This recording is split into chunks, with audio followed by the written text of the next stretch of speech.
For every loved solo leveling hunter, there's one who is hated by everyone, starting with the B-rank assassin Taiishik Kong. By title, a hunter. By nature, a killer. His story started in blood. As a child, his father beat him relentlessly, until one day, 6-year-old Kong snapped. He killed the man with his own hands. When the police arrived, they dismissed it. He's just a boy, they said. But that was the problem. Kong could, and he did. That night didn't end his violence, it defined it. Even after joining the Hunters Association, Kong treated dungeons as personal hunting grounds. I'll tell you, I enjoy killing, and it's far more fun killing people than it is killing beasts. His patrols weren't about protecting people. They were about feeding his urge to kill, executing criminals in the shadows. And no one would question him. As Kang himself once admitted, "If I kill them here, no one will know." Here's what I'll say when I talk with the inspectors. 100 goblins appeared and killed all 3 of you in a very brutal fashion. That wasn't a confession. That was a philosophy. In episode 7, a grieving father approached Kang with an offer, 3 billion won, nearly $2 million, to kill the men who had assaulted his daughter, driving her to suicide. Kang didn't hesitate. In fact, he requested more, recognizing how difficult the job would be. But notice that while he claimed social justice, he still tortured his opponents. Mr. Kim, if it was to silence them, you didn't have to resort to torture. But that's exactly what you did. You toyed with them. The truth? Kang didn't care about justice. He just liked watching people break. But Kang's murderous intent was even stronger for his fellow hunters as he resorted to torturing Kang Jong-ho and fatally stabbing Kim Sang-shik to bait the others into his trap. Kang Taeshik is like that upperclassman who bullies freshmen, not because they did anything wrong, but simply because he can. And because he knows that no matter how hard they fight back, he'll always be stronger. Thing is, B-ranks like me, we're top shelf, if you will. Kang Taeshik wasn't a protector. He was a killer hiding behind the badge. Probably because Cha Hae-in carried all the kindness he never had. By rank, S-class, by heart, a protector. Nicknamed the Dancer because of her dance-like movements, Hunter Cha is the rare kind of upperclassman who would pull you out of a tough spot, and maybe even hand you a cookie after. Where Kang used his strength to torment, Cha used hers to protect. His power made people feel small. Hers made them feel safe. Before we even get to know her, she's already seen stopping a purse-snatching attempt. Move, lady! You want to die?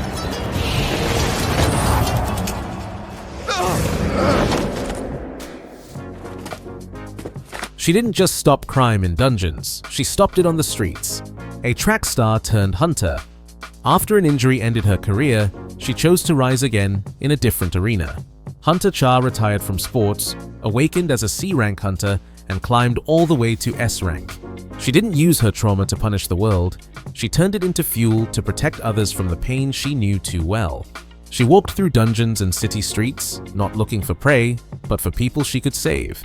She's no joke, patrolling non-stop in case the dungeon boss goes on a rampage. She's something else, that one. Where Cha patrolled dungeons looking to provide assistance, Kang Taeshik saw them as potential cover-up zones. His strength made people afraid. Her strength made them feel safe. And it was on one of those patrols, where she looked for people to protect, that she found Sung Jin-woo.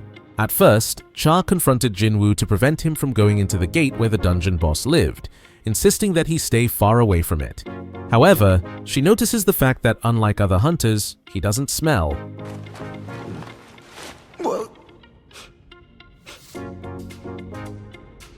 For some reason, he doesn't stink. She noticed his difference, but never mocked it. That's the difference between Cha and every other hunter. Kang Taeshik killed to feel powerful. Cha Hae-in fought to make others feel safe. But notice something, even though Cha notices that most hunters smell, she doesn't say it in a way that upsets or makes them offended.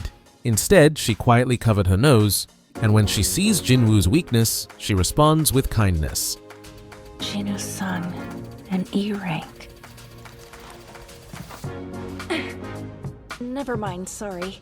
You should be careful on your way back. Unlike Hwang Dong-suk, who saw weakness as bait. in a D rank without raid experience to beat that spider. Once it eats him, it'll pass right back out and we can sneak in and claim our crystal. Hwang Dong-suk lived in the shadow of his more successful younger brother, Hwang Dong-suk, and chose to make his name through cruelty. Dong-suk, what'd I tell you? You don't always get to be the one who's right.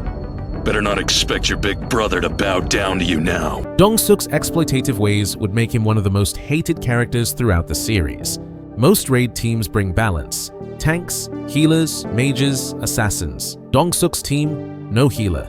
Not even a full squad. To discuss. Regulations say you need 8 members to take on a C-rank dungeon. Their squad only consists of 6. Not an oversight, a strategy. Instead, they filled the gaps with disposable, low-rank hunters. Bait for the boss.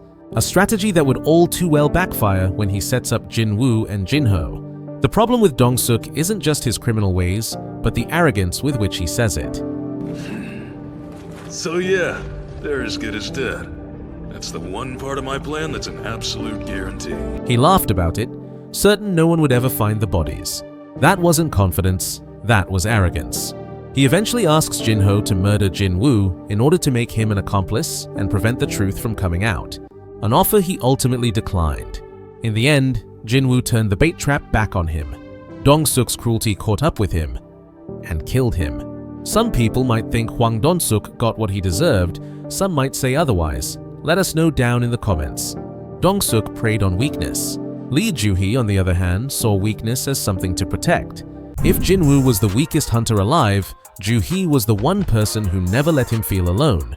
Rather than mock his title as the weakest hunter of mankind, she stayed by his side, healing him again and again, even when it meant holding back while the rest of the party moved forward. Joohee healed pain, Hwang Dong-suk caused it, and when he pushed himself too far, she wasn't afraid to scold him for it. You got hurt again! Yeah, but I'll live. Joohee? How about you skip the small talk and explain what happened to you? At times, she cared for him more like family than even his own sister, Sung Jin-woo. But what made Joohee especially empathetic was that she was just like him. A B-rank healer, too powerful for D-rank raids, but too afraid to face anything higher. Normally I'd ask the party's healer to patch me up. Ours spooks easily though.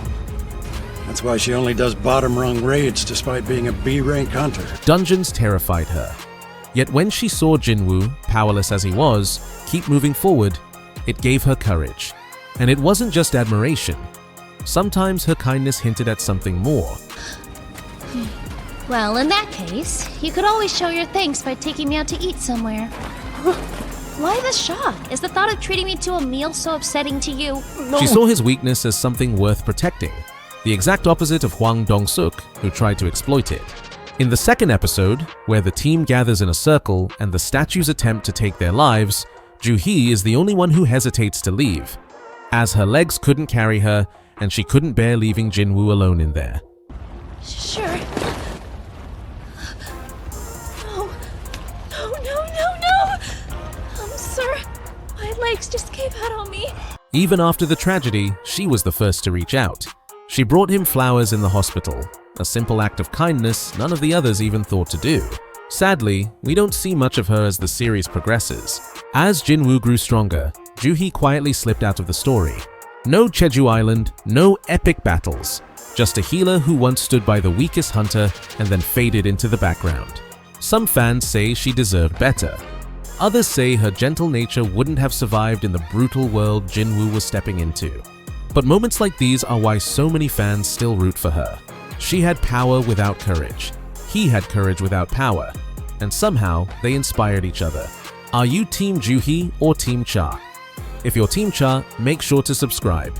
If you're Team Joohee, like the video and let us know which team you are in the comments. Because when Jin-woo finally steps into Jeju Island, kindness alone won't be enough.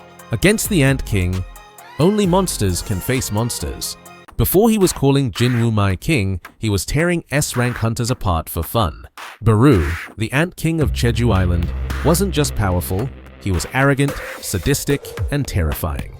His smug smile as he dismantled Japan's best was burned into every viewer's mind. Born to kill, Beru showed mercy to no one. a monster so strong even the world's greatest hunters looked helpless before him. Unlike the other ants who mindlessly obeyed, Beru could think. He was the perfect predator, strength, speed, and intelligence all wrapped into one body built for slaughter. But what would make him hated is his cowardice. What in the world was that? The same intelligence that made him terrifying also made him realize when he'd met something far greater. In the end, the King of Ants bowed before the King of Shadows. He was feared as the Ant King, but loved as Jin-woo's most loyal shadow. The predator who made others tremble, now trembling himself. From monster to servant, from fear to faith. Beru wasn't just defeated, he was transformed. Yet while Beru had to earn that love, there was one shadow who had it from the start. Igris, the blood-red knight. When Igris first meets Jin-woo, he doesn't just fight him, he humiliates him. And when Jin-woo throws down his sword and challenges him to a fair, hand-to-hand fight, Igris accepts. He still wins, effortlessly. Even when Jin-woo finally manages to defeat and summon him as a shadow, he admits it was a close call. The kind of fight that leaves you wondering who truly won. That was close. More of a fluke than a win. But Igris' story doesn't stop there. From then on, Igris becomes one of Jin-woo's most trusted shadows, powerful, loyal, and dependable. On becoming a shadow, he still showed the excellent strength that made Sung Jin-woo almost unable to defeat him at first. So much so that Jin-woo makes him his right-hand man on many occasions. When Jin-woo faces Baran, he calls for just 2 names. The homing attack? It's gaining on me! Tusk! Igris! Because when things get dangerous, Igris is always at his side. But what made fans love Igris wasn't just his power, it was his character. Silent, loyal, and disciplined. The only shadow who bowed with pride, not submission. At times, he even acted as a teacher, sparring with Jin-woo, leading other shadows, embodying everything a knight should be. He leads by example even without saying a word. But Igris' story stretches far deeper than most realize. Long before Jin-woo, Igris once served under Ashbourne, the original Shadow Monarch. When Ashbourne sought a human successor, he chose Igris to test that successor in battle, to ensure that only someone truly worthy could inherit his power. That's why their first fight felt personal. It wasn't just a duel, it was destiny testing its next king. After the Monarch's War arc, Igris finally regains his full strength, the same strength that once made monarchs fear him. A strength even the Frost Monarch, Silad, would come to acknowledge, though Silad himself would soon become one of the most hated figures in the series. But first, a little backstory. Silad first appears 3 days after the Jeju Island arc. In any case, was it him we sensed? Yeah, it was definitely his power.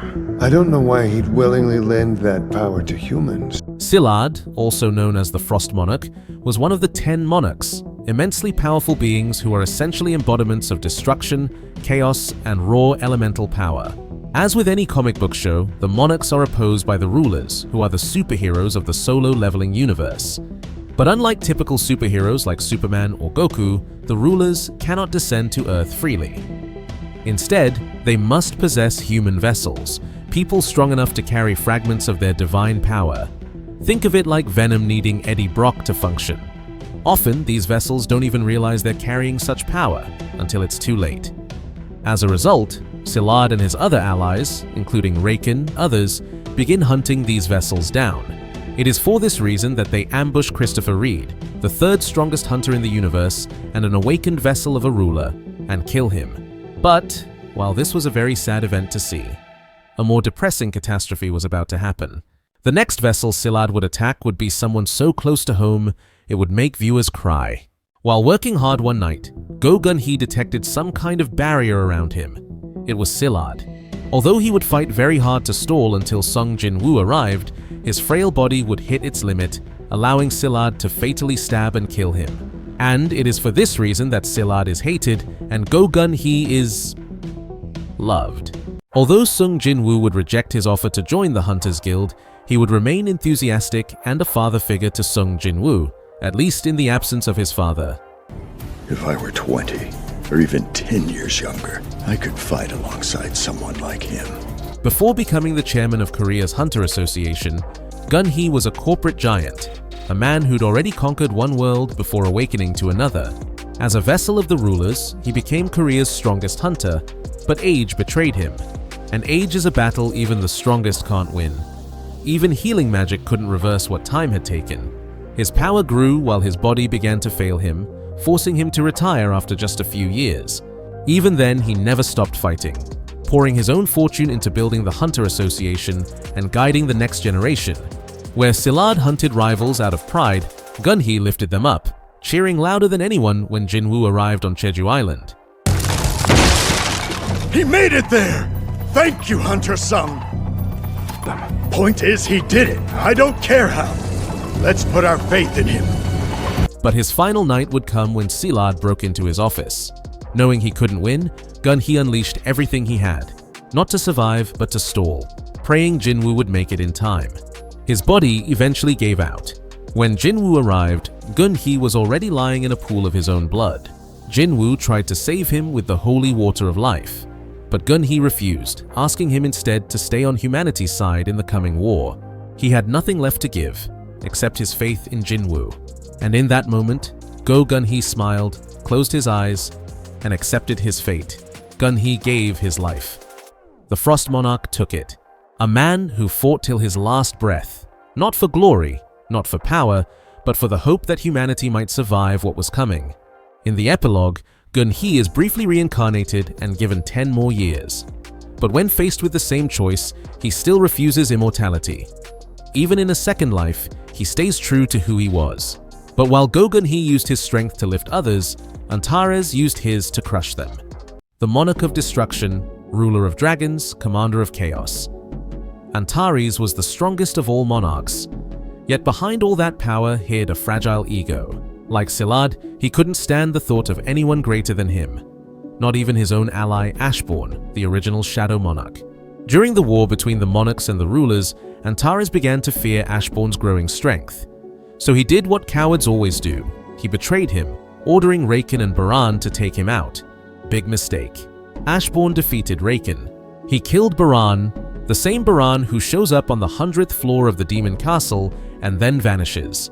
Because of Antares' arrogance, the monarchs lost, and the survivors were forced into hiding. Antares is like that friend who sees you having something better than his and immediately wants to own it. If you don't hand it to him, he'll want to destroy it. And in the end, he never hid his cowardice. Even before he died, he admitted he never stood a chance. Pride without courage, power without honor. But while Antares managed to betray his allies, Sung Jin-woo would become the hope of his allies. Originally starting out as E rank, the weakest hunter of all time. But even at rock bottom, Sung Jin-woo never lost confidence. You aren't done. That isn't the look of a man who's given up yet. His selflessness, even when he was the weakest on every team, made him one of the most loved characters in the solo leveling universe. While others fought for fame or fortune, Jin-woo fought simply so others could live another day. Unlike Antares, who betrayed his ally out of envy, Kang Taeshik, who saw dungeons as playgrounds for murder, or Hwang Dong-suk, who only hunted for greed, Sung Jin-woo became a hunter for love, constantly putting himself through harder and harder tasks. To save his mother from the eternal sleep disease, to provide for his sister, Gina, only killing when the system demanded it. And now, the system expects me to murder my enemies. Time and time again, he threw himself into danger, stepping onto Jeju Island without hesitation, standing beside hunters far stronger than him, until one day, he was the strongest of them all. Sure, he tends to aura farm when the chance presents itself. 3, 4. But that's just Jin-woo being Jin-woo. And when the world needed him the most during the Monarch's War, he wasn't nowhere to be found like the Avatar. He was there, from the weakest hunter in Korea to the strongest being in existence. Jin-woo fought to save humanity. Antares fought to own it. The boy who couldn't save anyone became the man who saved everyone. Sung Jin-woo is proof of what happens when unimaginable power is placed in the hands of the right person. But if a good man can do great things, can a bad man ever do good? Find out here, in the Most Loved versus Most Hated Demon Moons video.